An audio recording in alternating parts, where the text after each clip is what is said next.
Olá, colegas e professor Bernardo. Hoje nós iniciamos falando sobre um tema muito importante para nós, futuros profissionais odontólogos, que é o Código de Ética Odontológica. O código é uma resolução do Conselho Federal de Odontologia, de número 118 e do ano de 2012, com posterior revisão em 2016. O código, ele tem um papel de nortear a vida profissional, não só dos odontólogos e nós como futuros profissionais da área da odontologia, mas também de todos os profissionais que estão envolvidos nas relações de odontologia, nas relações de saúde bucal, e que prestam serviço às mesmas. Por quê? Porque o código de ética ele serve para orientar condutas assertivas, a fim de que a gente não cometa erros, baseado em normativas que nós teremos. O código de ética odontológico, se nós formos pensar, se nós pensarmos na palavra código, código está relacionado à moral, à combinação, a compilação, a coleção, a normas, a princípios, as regras. E moral está ligado à honestidade, à honradez, a ter decência, a ser verdadeiro, exemplar. E tudo isso visando o quê? Visando o bem comum, que é o que todos buscam quando procuram um atendimento, especialmente quando ele está ligado à saúde. E o código deixa muito claro esse propósito do atendimento do profissional odontólogo. E é isso que nós temos que sempre nos lembrar, sempre frisar e sempre entender e estudar, para que isso nunca nos fuja da mente e das nossas ações como profissionais. Por quê? Porque o código deixa claro que na nossa profissão nós visaremos o bem comum do indivíduo, o benefício da saúde da pessoa e também do ambiente que ela vive e da sociedade. Como que o odontólogo pode agir nesse sentido? Com relação ao meio ambiente, por exemplo. Ele pode pensar com relação ao descarte de resíduos, por exemplo. Então, dentro do consultório, pode-se ter materiais contaminantes, né? Ou possíveis contaminantes. Então, o odontólogo tem que ter, baseado no código de ética, obviamente, a preocupação com isso, com o possível descarte, né, o descarte correto desses materiais, para que não venha ocorrer uma contaminação, né, ou de solo, ou de água, ou de ar. Por quê? Porque se nós formos pensar, o conjunto da saúde não é só a saúde bucal, é a saúde bucal e a saúde integral do indivíduo como um todo, né? Qualquer doença que o indivíduo tiver cometido, o indivíduo, afeta todo o organismo dele. Se o ambiente estiver doente, que é o meio ao qual ele está inserido, ele também adoece. Então, o fato de termos essa preocupação e ter essa prerrogativa no Código de Ética Odontológico que nos guia é algo muito importante. Porque se adoecermos o ambiente, contaminarmos o ambiente de alguma forma, né, entraremos em contato com esse ambiente, estamos imersos nesse ambiente, nesse local, então poderemos nos contaminar, adoecer, e então não estamos zelando por esse benefício da saúde, né, tanto do paciente como também de nós mesmos. Outra coisa interessante da gente pensar né, lendo os artigos, essa parte que fala sobre o cuidado com o meio ambiente, estando como diretriz do Código de Ética Odontológico, ele só apareceu no Código de Ética Odontológico a partir de 2012. Anteriormente, segundo os pesquisadores, né, e segundo os códigos que a gente vê, as resoluções, ele não existia esse parágrafo, né? Então, quer dizer, não havia uma preocupação com o meio, como é que era o descarte do material, será que não havia essa preocupação, não havia fiscalização? Então, isso fica para discutirmos, né, para a gente poder entender um pouco mais e talvez a gravidade, né, o alcance que isso teve. Também, o capítulo 1, ele fala uma coisa muito importante, que inclusive está muito em discussões nos dias de hoje, e que bom que está, né? Fala da discriminação, ou da não discriminação, da isenção de discriminação, qualquer tipo de discriminação, né? O odontólogo não pode ter, né? Não pode fazer qualquer tipo tem que estar isento de discriminar qualquer paciente. Então, deve atender a todos, né? Com o quê? Com a mesma atenção que ele atende qualquer pessoa, seja homem, mulher, né? Categoria de gênero, com a mesma perícia, com o mesmo respeito, observando essa prerrogativa. Olá, eu vou falar do capítulo 2, que fala dos direitos fundamentais. O artigo 5º constitui direitos fundamentais dos profissionais inscritos segundo as suas atribuições específicas. Primeiro, diagnosticar, planejar e executar tratamentos com liberdade de convicção. Isso, claro, observando o estado atual da ciência e sua dignidade profissional. O 2 fala de guardar sigilo a respeito das informações adquiridas no desempenho de suas funções. O 3 fala de contratar serviços de outros profissionais da odontologia por escrito, de acordo com os preceitos desse código e das demais legislações em vigor. O artigo 5º, inciso 4º, estabelece que o profissional dentista pode estar recusando de prestar o atendimento quando verificar que estiver em lugares que não sejam dignos, onde possa oferecer risco à saúde do paciente e do profissional, ou quando estiver em lugares insalubres, devendo sempre priorizar a saúde do paciente e do profissional. Já o inciso 5º estabelece que o profissional dentista pode estar interrompendo a qualquer momento o tratamento com o paciente quando verificar que a relação entre ambos esteja atrapalhando o tratamento, devendo assim prescrever para o paciente todas as informações necessárias para que ele possa estar dando continuidade no seu tratamento com outro profissional. Já o inciso 6º estabelece que o profissional dentista pode estar recusando de prestar atendimento ou de estar trabalhando em lugares onde possuem regimento, tanto público quanto privado, no qual limite o seu diagnóstico e os seus tratamentos. Ele deve sempre seguir a sua competência legal. Já o inciso 7º estabelece que o profissional dentista pode estar decidindo, com base na sua experiência e na sua capacidade legal, o tempo determinado para cada paciente, levando em consideração a necessidade de cada um. Eu vou falar um pouquinho sobre o artigo 6, que diz: constitui direito fundamental das categorias técnicas e auxiliares recusarem-se a executar atividades que não sejam de sua competência técnica, ética ou legal, mesmo que seja pela supervisão ali de um cirurgião dentista, né? Bom, esse artigo ele garante que esses profissionais eles têm o direito de recusar realizar tarefas pelas quais eles não foram devidamente treinados, né? E que pode comprometer também ali a integridade ética ou legal deles. Eu vou falar sobre o artigo 7 do capítulo 2, que fala sobre os direitos dos técnicos e auxiliares em saúde bucal.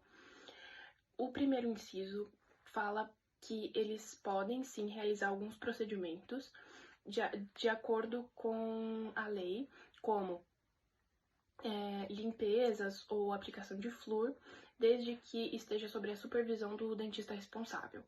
No segundo inciso, fala que eles precisam manter sigilo do paciente, desde o histórico médico até o procedimento que eles estão realizando ou o tratamento que eles estão realizando no paciente. No terceiro e último inciso, comenta que eles podem sim se negar a trabalhar em algum lugar, tanto público quanto privado, se o lugar não fornecer os equipamentos de proteção adequados ou se não tiver uma boa higienização, uma boa limpeza naquele local de trabalho. Oi, gente, tudo bem? Eu me chamo Maria Carolina, ou Isa. Oi, gente, tudo bem? Eu sou a Isabelle, como a minha colega já me apresentou, né? Então a gente veio aqui dar continuidade ali ao código de ética, né? Que os nossos colegas também já foram apresentando aqui em forma de conversa, a gente vai trazer pra vocês. A gente vai falar ali sobre o capítulo 3, não é isso? Isso mesmo. E ele é dividido em 2 artigos e 19 incisos. E aqui a gente vai discutir um pouco mais sobre os nossos deveres e como é importante a gente saber sobre isso, né? Realmente. Vou começar ali, então, falando ali sobre o primeiro artigo desse capítulo, que ele fala o quê? Que o cirurgião dentista, auxiliares também, né, técnicos, até pessoas jurídicas que trabalham ali com a área odontológica, eles devem seguir sim o quê? O código de ética. Muito importante. E eles também devem saber que pode haver sim punições quando houver alguma infringência. Bom, ele no seu artigo 9 vai continuar decorrendo sobre isso, porque ele fala que os profissionais da área constituem deveres que devem seguir, e caso esses deveres não sejam seguidos, é considerado, assim, uma infração ética, como, por exemplo, ali no seu inciso 1º, ele fala que o cirurgião dentista deve manter em dia o pagamento ali para o Conselho Regional, para o Conselho de Odontologia, porque isso é benéfico, tanto para o Conselho, até mesmo para o paciente e para os profissionais da área. Já ali no seu inciso 2º vai falar um outro dever que é muito importante mesmo, a gente manter sempre atualizado os nossos dados cadastrais no conselho, porque se o conselho precisar me encontrar, seja para conversar comigo sobre uma situação, para fazer uma fiscalização, olhando ali eles conseguem me encontrar com mais facilidade, né? Sim, então se você aí que está escutando esse podcast tá com os dados desatualizados, já corre lá para atualizar. Atualiza! Tá bom, então dando continuidade aqui a gente tem o inciso 3, que ele fala sobre zelar e trabalhar pelo perfeito desempenho ético. O que é isso? Eu não estar aqui com o meu paciente, aí eu tenho a minha colega, que é a Isabelle, e eu falo assim, eu nunca iria lá na doutora Isabelle, porque ela é isso, ela é aquilo. Então eu nunca falar mal do meu colega de trabalho, ou dar a entender alguma coisa pro paciente, né? É sempre manter mesmo a questão da ética, para eu não gerar um conflito ético entre colegas de profissão. Ele nem é só a questão da ética, porque é feio, né, gente? Você ficar falando mal do outro profissional. E se fosse com você, a gente não ia gostar. Então é importante que a gente sempre zele isso, zele a nossa integridade também e do próximo. Sim. Ali no inciso 4, ele também fala sobre a ética, né? Que é a gente ali assegurar as condições adequadas para o perfeito desempenho profissional ético, né? Que é ali no caso da odontologia. Então, o que seria isso? Vamos supor, um dentista, ele foi ali contratado para ser o técnico de um consultório odontológico, e nesse consultório odontológico tem mais 10 dentistas.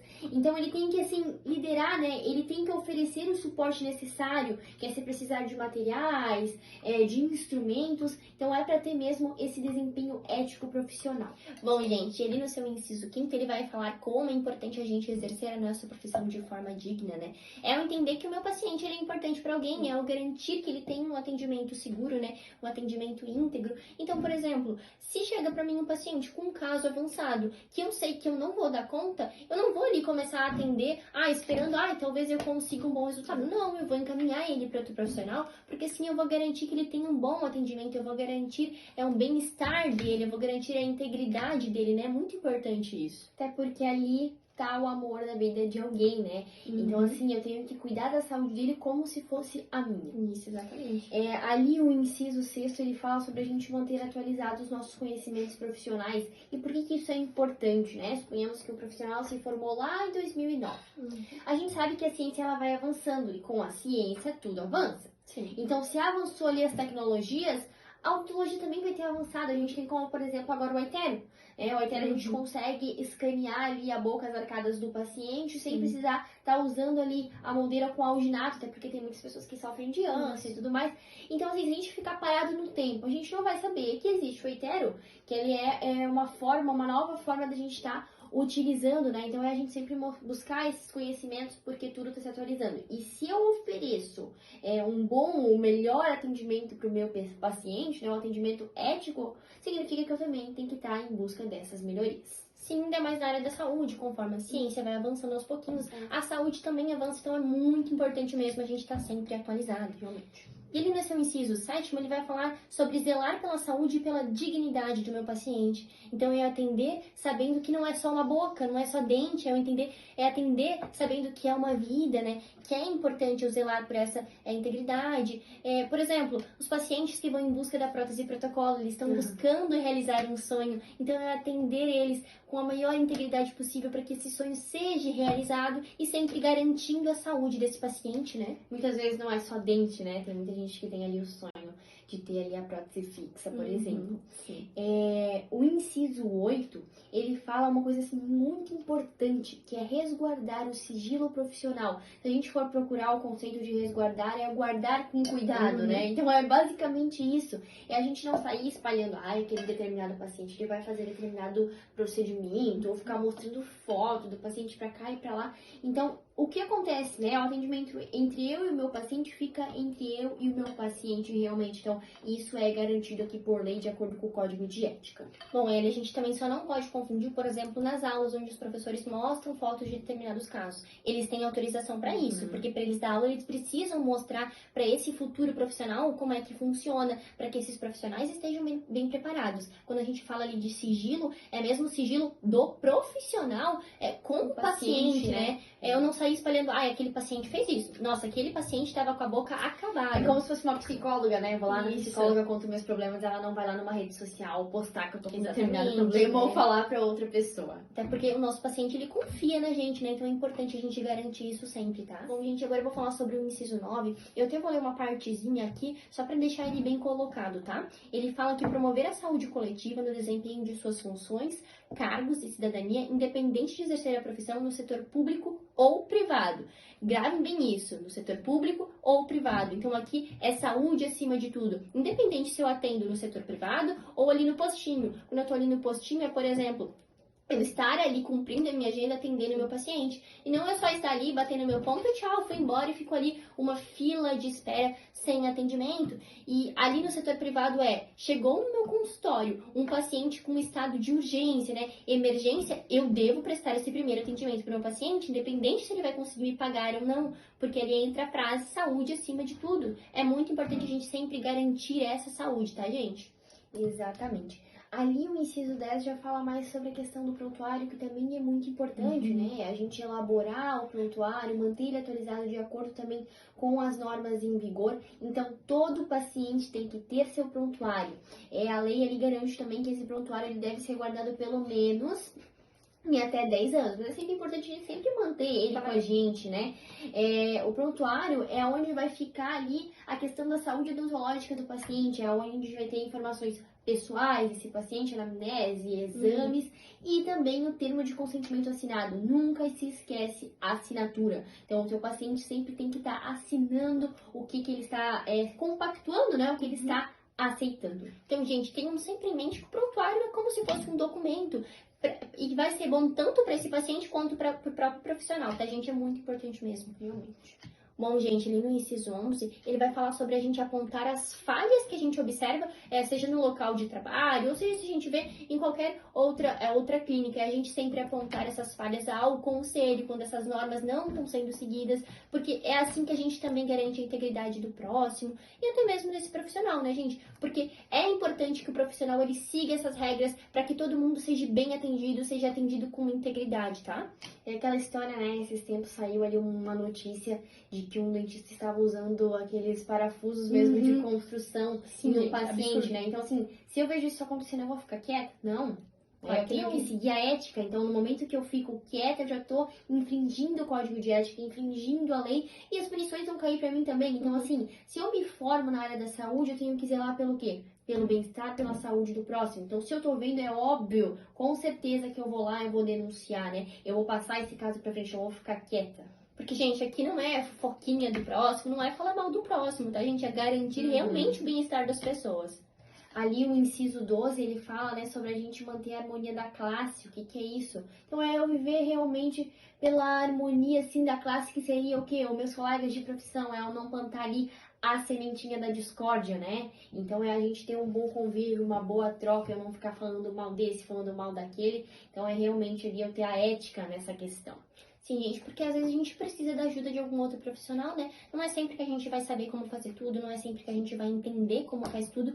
E é importante eu ter pra quem correr, pra quem pedir uma ajuda, pra quem pedir um auxílio. E nem só por isso, né? Porque realmente é chato você saindo falando mal ali do seu colega de profissão. Exatamente. Bom, ele no seu inciso 13, ele vai falar que a gente deve se abster da prática da mercantilização da odontologia. O que é isso? É entender que a odontologia não é um produto, eu não tô vendendo um produto. É saúde, é bem-estar. Então, é sempre garantir o bem-estar antes do dinheiro. É exatamente eu não transformar a odontologia em algo comercial, até porque nós como profissionais, assim, nós profissionais da odontologia,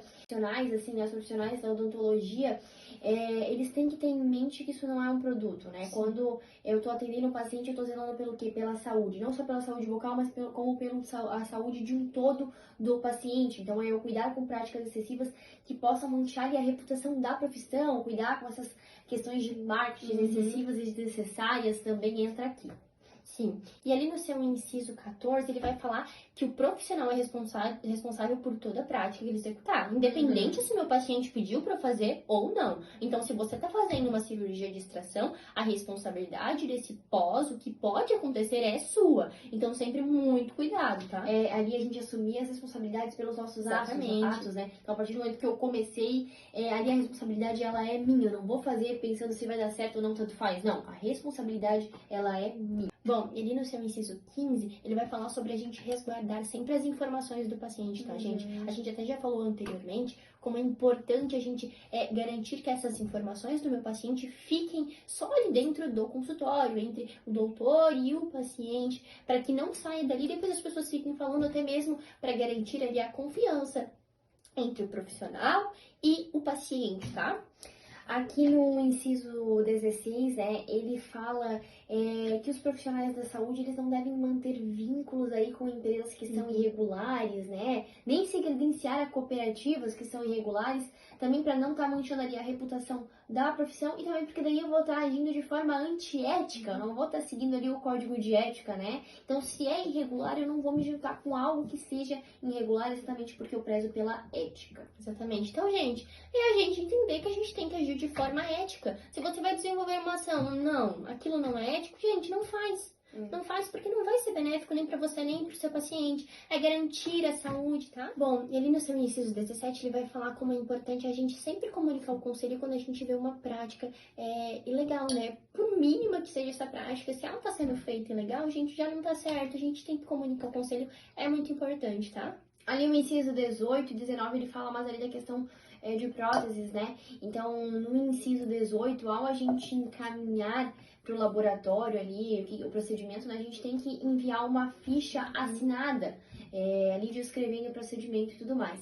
E já o último inciso, que é o 19, ele fala que se eu for me especializar ali na área de prótese, né, como um dentista, eu devo ter guardado todos os procedimentos que aconteceram em um arquivo individual. Então, é muito importante a gente ter sempre todas as informações guardadas.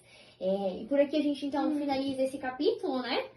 Mas os colegas ainda vão continuar dando continuidade para que a gente tenha ali todo o conhecimento desse código de ética. Foi muito bom partilhar essas informações aqui com vocês. E é isso. Eu espero que vocês tenham conseguido entender, conseguido compreender, tá bom, gente? Então, agradeço, Isabelle. Foi muito bom estar conversando com você e com o pessoal aí. Um abraço para vocês. O inciso 1 diz: deixar de atuar com absoluta isenção quando designado para servir como perito ou auditor, assim como ultrapassar os limites de suas atribuições e de sua competência. Esse inciso refere-se a uma conduta inadequada por parte do perito ou auditor, que é designado para realizar uma avaliação ou análise imparcial em determinado assunto.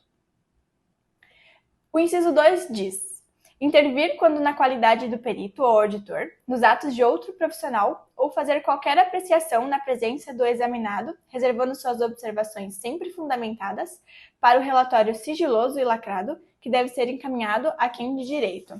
Esse inciso reforça a necessidade de que peritos e auditores atuem com profissionalismo, imparcialidade e confidencialidade, evitando interferências indevidas e reservando suas análises para o relatório final. Isso visa garantir a integridade e credibilidade do processo de avaliação ou auditoria. O inciso 3, acumular as funções do perito auditor e procedimentos terapêuticos odontológicos na mesma entidade prestadora de serviços odontológicos. Esse inciso visa evitar possíveis conflitos de interesse, assegurando que a pessoa encarregada de realizar avaliações imparciais não esteja envolvida diretamente na prestação de serviços terapêuticos odontológicos na mesma instituição. Isso é importante para garantir a independência e a objetividade das avaliações realizadas do perito ou auditor. O inciso 4 diz: prestar serviços de auditoria a pessoas físicas ou jurídicas que tenham obrigação de inscrição nos conselhos e que não estejam regularmente inscritas no conselho de sua jurisdição.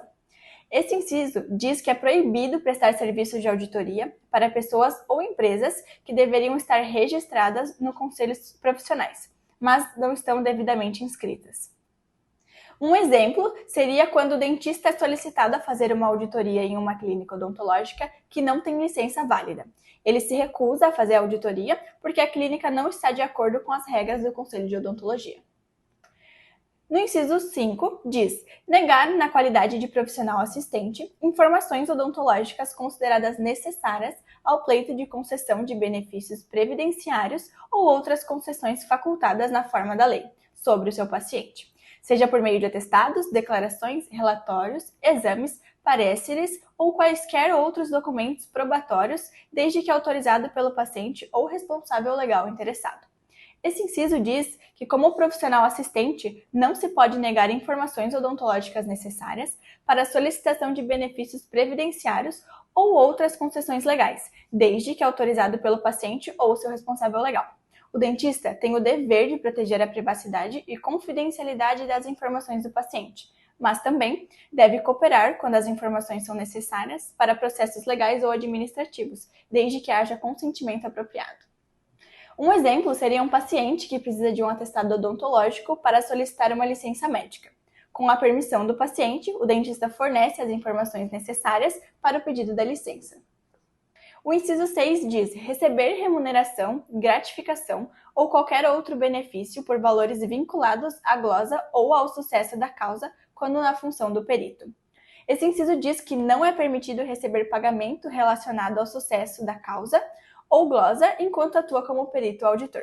Um exemplo seria um dentista quando é convidado a testemunhar em um caso de erro odontológico.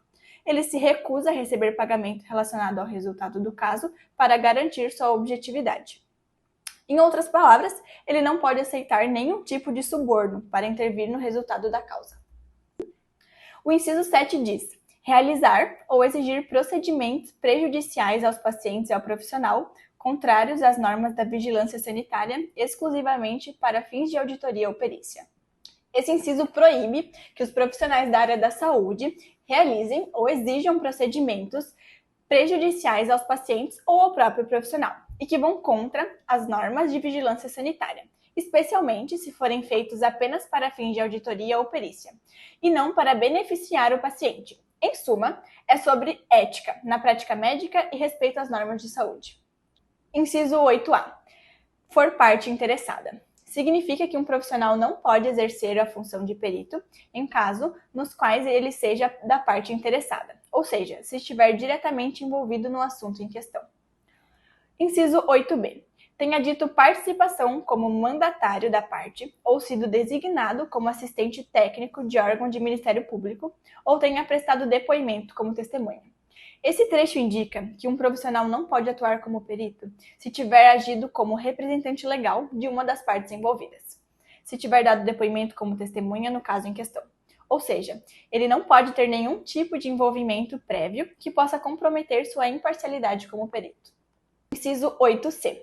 For cônjuge ou a parte for parente, consanguíneo ou afim em linha reta ou colateral até o 2º grau. Esse inciso diz que o profissional não pode atuar como perito em casos nos quais seu cônjuge ou parentes de até 2º grau estejam envolvidos como parte interessadas. Isso via garantir a imparcialidade do perito, evitando conflitos de interesses decorrentes de relações familiares próximas com as partes envolvidas no processo. Inciso 8D. A parte for paciente ex-paciente ou qualquer pessoa que tenha ou teve relações sociais, afetivas, comerciais ou administrativas capazes de comprometer o caráter e imparcialidade do ato pericial ou da auditagem. O inciso diz que não pode atuar como perito em casos nos quais a parte envolvida seja seu paciente atual ou anterior, ou se existirem quaisquer relações sociais, afetivas, comerciais ou administrativas que possam comprometer sua imparcialidade na realização da perícia ou auditoria. Isso visa garantir que o profissional mantenha sua independência e objetividade ao realizar o seu trabalho.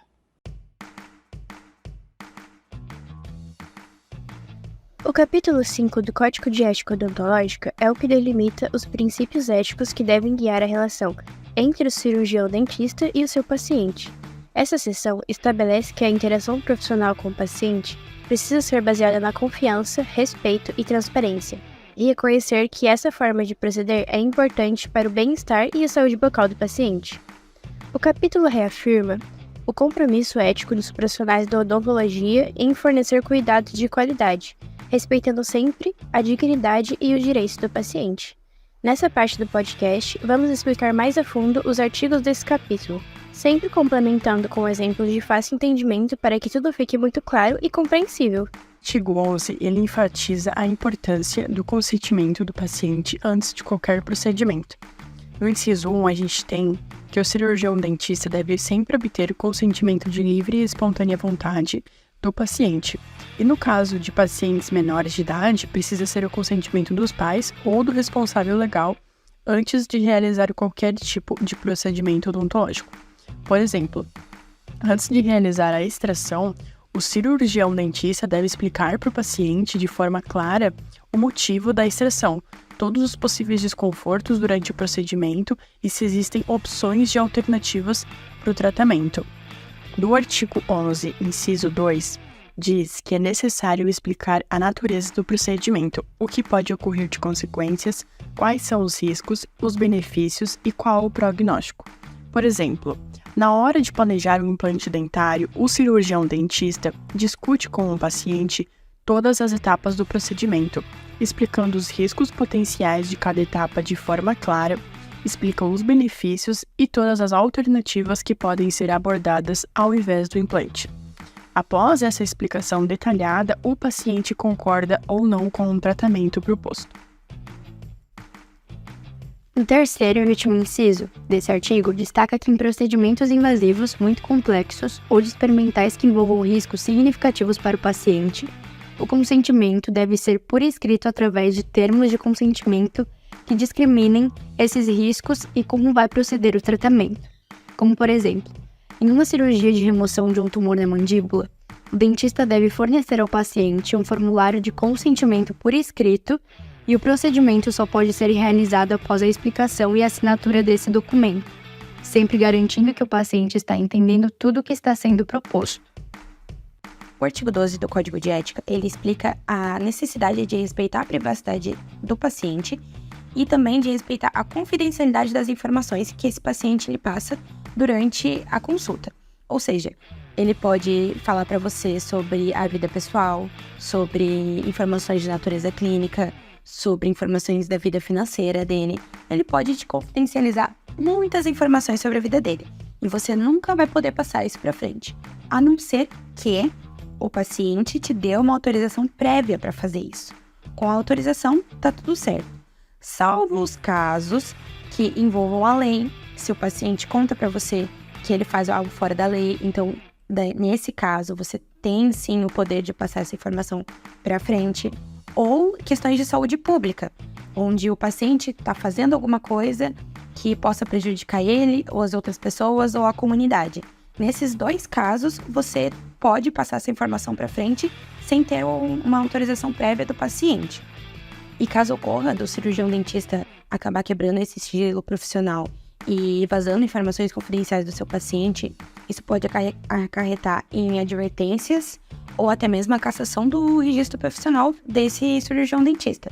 Então, dependendo da gravidade da infração, dependendo de tudo que foi exposto, ele pode perder o CRO e também levar multas e advertências por causa dessa quebra de sigilo. O O artigo 13 enfatiza a importância da relação de respeito mútuo entre o cirurgião dentista e outros profissionais da área da saúde. Ele destaca que é dever do cirurgião dentista colaborar com outros profissionais, respeitando suas competências e limitações. Além disso, ressalta a importância de manter uma conduta ética nas relações interprofissionais, promovendo um ambiente de trabalho colaborativo e harmonioso em benefício do paciente. Isso nos mostra a necessidade de uma prática odontológica integrada e multidisciplinar, assim visando sempre a excelência nos cuidados do paciente.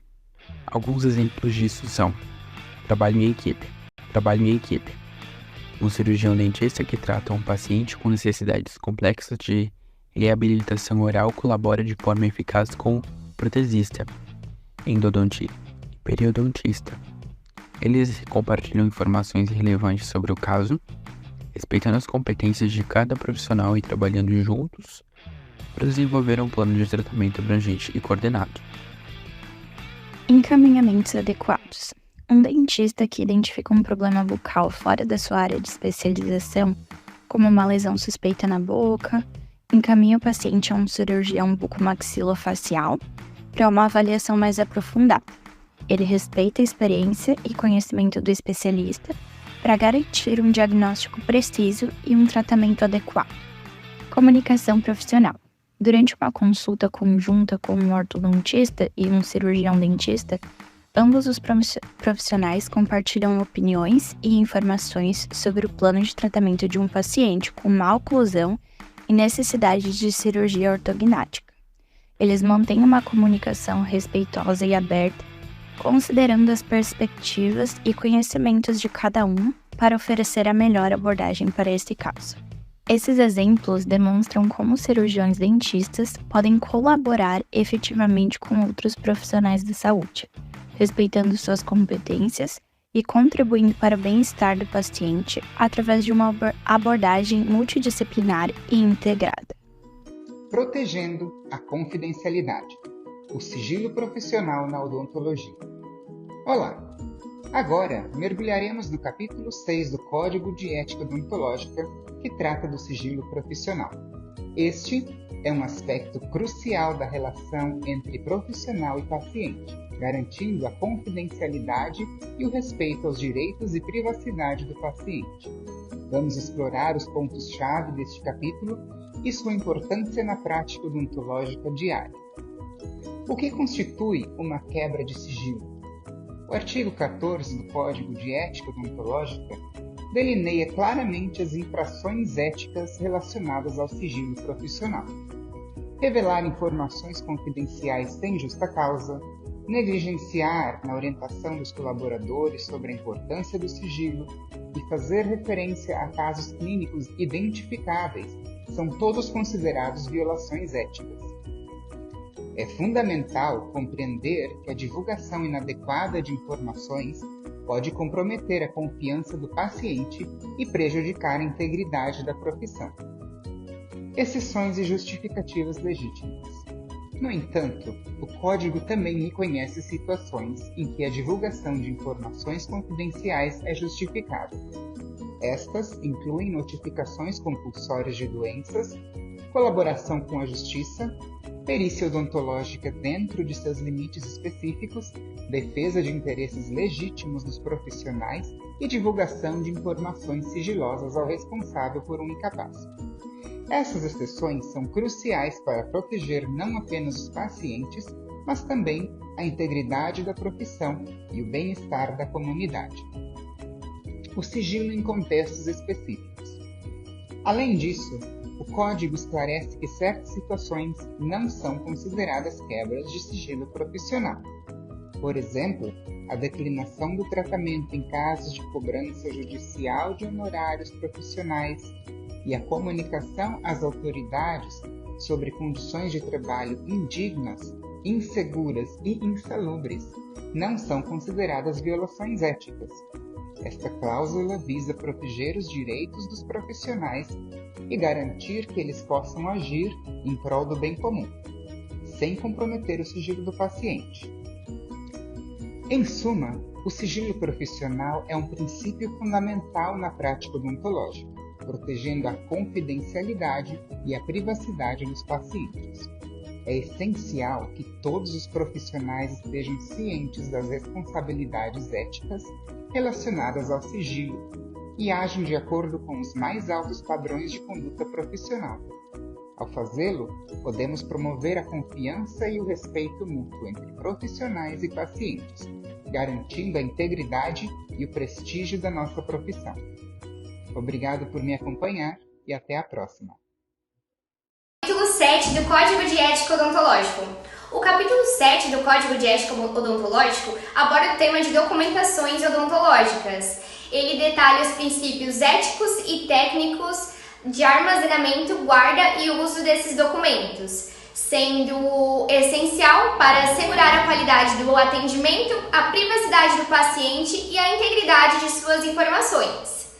O artigo 17 desse capítulo diz o seguinte: é obrigatória a elaboração e a manutenção de forma legível, atualizada de prontuário e a conservação em arquivo próprio, seja de forma física ou digital. Nesse artigo, trata-se da responsabilidade do cirurgião dentista em fornecer ao paciente ou a quem o representa legalmente todas as informações necessárias sobre o diagnóstico, os riscos, os benefícios do tratamento e todas as opções e alternativas de tratamento para o paciente, de forma bem clara e objetiva.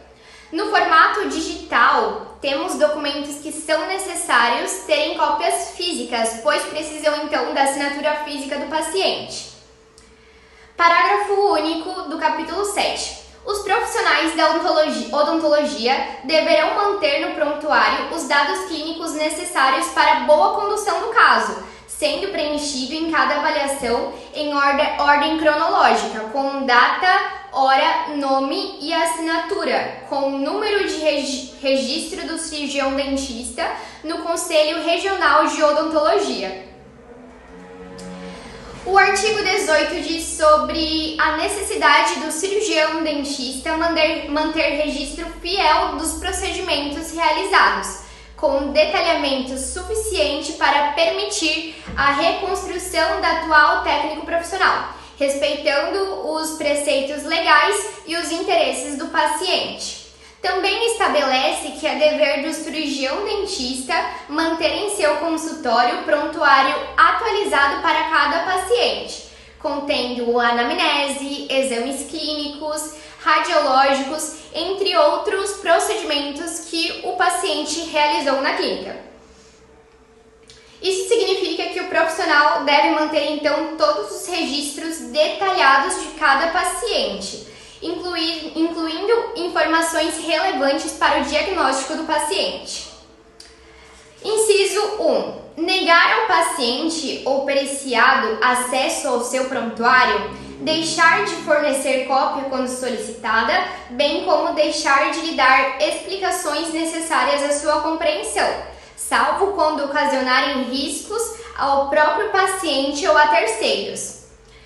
Inciso 2. Deixar de atestar atos executados no exercício profissional quando solicitados pelo paciente ou pelo seu representante legal. Inciso 3. Expandir documentos odontológicos, atestados, declarações, relatórios, pareceres técnicos, laudos periciais, auditorais ou de verificação odontolegal, sem ter praticado ato profissional que o justifique, que seja tendencioso ou que não corresponda à verdade. Inciso 4. Comercializar atestados odontológicos, recibos, notas fiscais ou prescrições de especialidades farmacêuticas. Inciso 5. Usar formulários de instituições públicas para prescrever, encaminhar ou atestar fatos verificados na clínica privada. Inciso 6. Deixar de emitir o laudo dos exames por imagem realizados na clínica de radiologia. Inciso 7. Receitar, atestar, declarar ou emitir laudos, relatórios e pareceres técnicos de forma secreta ou ilegível, sem a devida identificação, inclusive com o número de registro do Conselho Regional de Odontologia na sua jurisdição, bem como assinar em branco folhas de receituário, atestados, laudos ou quaisquer outros documentos odontológicos. O Código de Ética da Odontologia estabelece os princípios fundamentais e deveres que orientam a conduta do profissional da área. Esse código é essencial para garantir a prestação de serviços odontológicos éticos e responsáveis e alinhados com o bem-estar dos pacientes. Então, capítulo 8 sobre os honorários profissionais. Então, o capítulo 19 ele vai trazer sobre a fixação dos honorários do cirurgião dentista, que influencia muito sobre o costume do lugar, a transitoriedade e eventualidade que pode levar à sucessão ou progressão da atividade profissional ou necessitar de uma especialidade do cirurgião dentista. A circunstância do atendimento também pode ser favoráveis ou desfavoráveis à execução do tratamento. A falta de colaboração do paciente também vai influenciar nos honorários profissionais. A falta de colaboração do paciente também vai influenciar no adicional do tempo estendido. E o cirurgião dentista ele possui a liberdade para fixar seus honorários, seguindo seu próprio julgamento, análise ou avaliação. Sobre o que diz o parágrafo único do artigo 19, a gente tem 3 destaques, que são os honorários, que eles devem seguir a ética odontológica, né, o Código de Ética Odontológica. Destaque também a importância de avisar o paciente sobre os custos envolvidos e também a necessidade de avaliação clínica para diagnosticar e definir o melhor tratamento. Artigo 20. Constitui infração ética. Inciso 1. Oferecer serviços gratuitos a quem possa remunerá-los adequadamente. A conduta ética afirmativa está em fixar honorários referentes ao serviço de saúde prestado de maneira justa a quem possa remunerá-los adequadamente. Inciso 2. Oferecer seus serviços profissionais como prêmio em concurso de qualquer natureza. Podemos refletir que, ao colocar a assistência à saúde como um produto que pode servir de prêmio, banaliza-se a odontologia, tornando-a vulgar, banal, sem nobreza ou distinção. Inciso 3. Receber ou dar gratificação por encaminhamento de paciente. Uma vez que o profissional gratifica o encaminhamento, pode receber mais pacientes que aquele que não gratifica. Pode-se considerar que o encaminhamento ou referência deva ser pautado na capacitação do profissional, indicado em prover a solução para o paciente. Inciso 4. Instituir cobrança através do mercado mercantilista. A infração de ética contida nesse inciso repercute o inciso do artigo 9 do CEO, que caracteriza o dever de abster-se da prática mercantilista, onde já foi realizada uma reflexão sobre o tema. Inciso 5. Abusar da confiança do paciente, submetendo-o a tratamento de custo inesperado. Deve ser esclarecido a previsão dos honorários que serão estabelecidos à infração, quando o honorário é apresentado de maneira inesperada. Inciso 6. Receber ou cobrar remuneração adicional de paciente atendido em instituição pública ou sob convênio ou contrato. Ela é uma infração ética ilustrada no inciso 2 do artigo 11, que se dá ao aproveitar-se de situações em relação a profissional com paciente, para obter a vantagem física, emocional, financeira e política. Também deve-se levar em conta o abuso da vulnerabilidade do paciente em sua função de condição mórbida e que o mesmo ele pode se sentir coagido ou se ver compelido a prover remuneração adicional devido ao medo de perder a oportunidade de ser atendido pela instituição de prestação de saúde odontológica. O inciso 7. Agenciar ou aliciar ou desviar por qualquer meio paciente de instituição pública ou privada para a clínica particular. Então, ela é a infração ética que complementa o inciso 1 do artigo 13, que caracteriza como a infração ética o ato de agenciar, aliciar ou desviar paciente de colega da instituição pública ou privada. Esse desvio ele refere-se ao local de atendimento, incorrendo na possibilidade do profissional, visando o próprio interesse. Inciso 8. Permitir o oferecimento, ainda que de forma indireta, de seus serviços através de outros meios, como forma de brinde, premiação ou desconto. Caracterizam como infração ética tanto o ato de oferecer do inciso 2, quanto ao ato de permitir que os outros ofereçam por outros meios, o inciso 8, seus serviços profissionais como prêmio, brinde ou desconto. No caso desse inciso, é quando permite a oferta dos profissionais por outros meios, considerando a possibilidade de haver uma contrapartida do cirurgião dentista com ou o responsável pelo meio no qual foi realizada a oferta, e também pode incorrer tanto na infração ética de concorrência desleal, quanto no descumprimento do dever de abster-se do ato que possa implicar a má conceituação da odontologia. No inciso 9, divulgar ou oferecer consultas e diagnósticos gratuitos ou sem compromisso.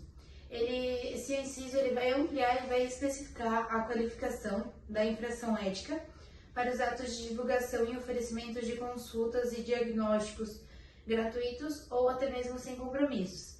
Também a gente poderia considerar que essas ofertas elas podem atrair o paciente a procurar o atendimento, o que seria uma forma de concorrência desleal. Infração ética descrita no inciso 2 do artigo 13.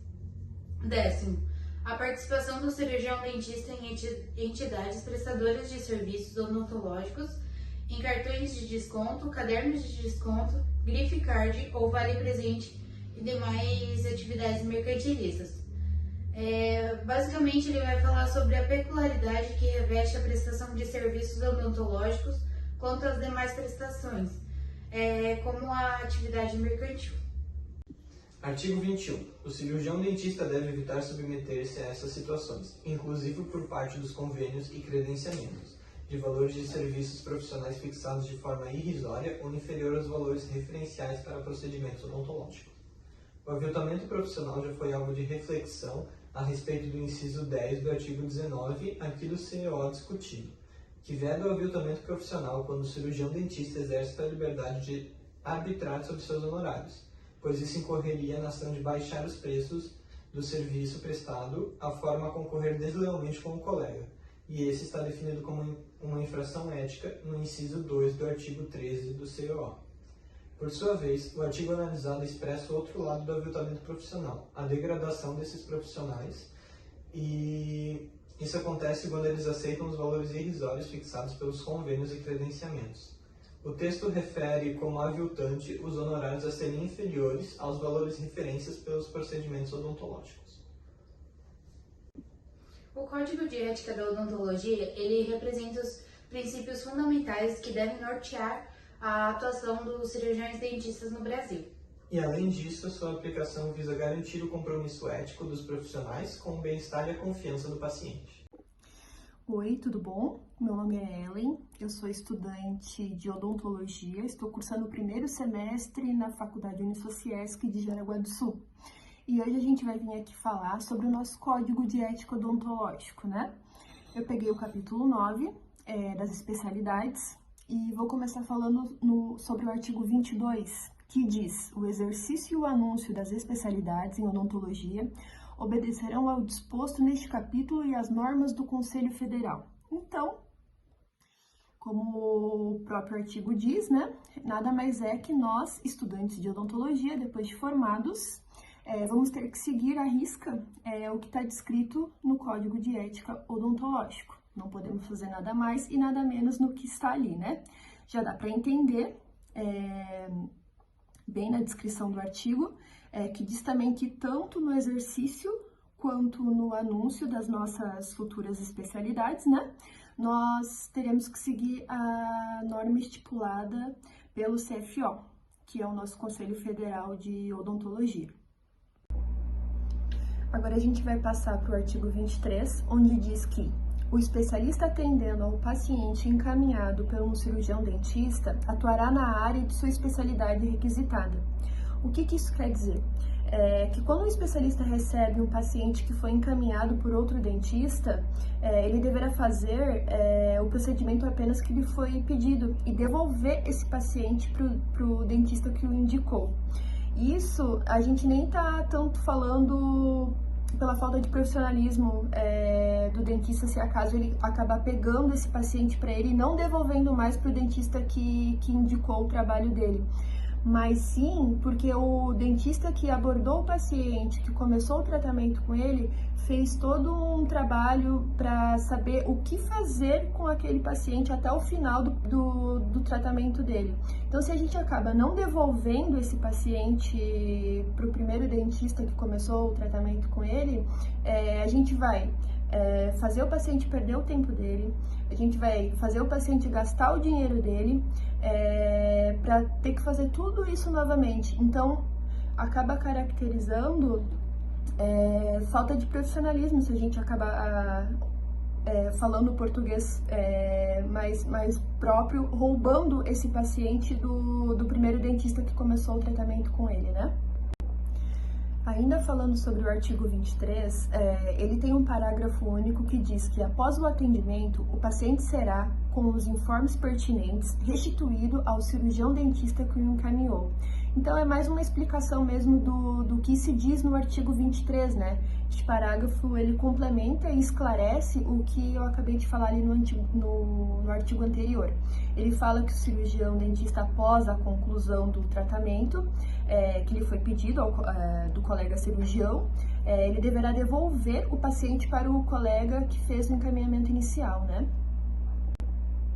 Agora, passando para o artigo 24, que diz que é vedado intitular-se especialista sem inscrição da especialidade no Conselho Regional. O artigo especifica que é proibido qualquer cirurgião dentista intitular-se especialista de uma determinada área sem ter a inscrição formal dessa especialidade no Conselho Regional de Odontologia. Um exemplo bem claro disso é, após eu terminar minha graduação, eu procurar fazer uma especialidade, né? Por exemplo, na área de ortodontia. Quando eu finalizar essa especialidade, eu já me declarar ortodontista. Não, eu tenho que primeiro fazer o meu cadastro no Conselho Regional Odontológico e esperar eles validar o meu curso. Senão, eu não posso falar que sou especialista na área. Agora, passando para o artigo 25, que diz que, para fins de diagnóstico e tratamento, o especialista poderá conferenciar com outros profissionais. O que quer dizer? Esse artigo ele fala que é permitido buscar e compartilhar informações de um paciente com outros profissionais da saúde, sejam profissionais da mesma área ou especialidades diferentes. Essa abordagem ela é permitida porque ela ajuda na conclusão do tratamento do paciente, né? Um exemplo bem claro disso é se eu sou especialista em bucomaxilo e eu tenho dúvida no tratamento de um paciente meu, eu posso sim procurar a ajuda de um médico, por exemplo, né? Para ele me ajudar, para auxiliar na dúvida que apareceu para eu poder finalizar o tratamento desse paciente. Então, isso é permitido fazer também. E com este vídeo, eu finalizo a minha participação no podcast e eu espero ter contribuído para sanar as dúvidas sobre o Código de Ética Odontológico.